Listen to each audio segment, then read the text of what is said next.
General knowledge. స్థానిక స్వపరిపాలన పితగా పేరుగాంచిన viceroy ఎవరు? రిప్పన్. ఆత్మీయ సభ సంస్థను ఎప్పుడు స్థాపించారు? 1815. శాశ్వత భూమి శిస్తు విధాన రూపకర్త ఎవరు?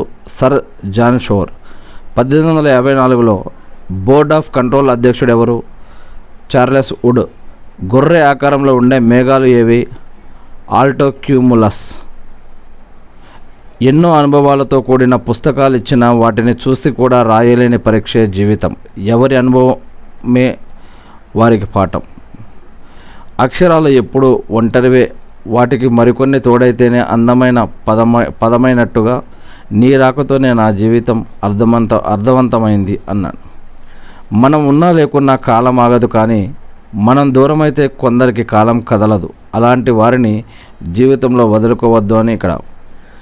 మనం గుడ్డిగా నమ్మే మూఢనమ్మకాల్లో ప్రధానమైనది వీడికి పెళ్లి చేస్తేనే బాగుపడతాడు అనే విషయమట. కామెడీ. ఇవన్నీ కూడా మనం వేటూ న్యూస్ నుంచి తీసుకున్నవి.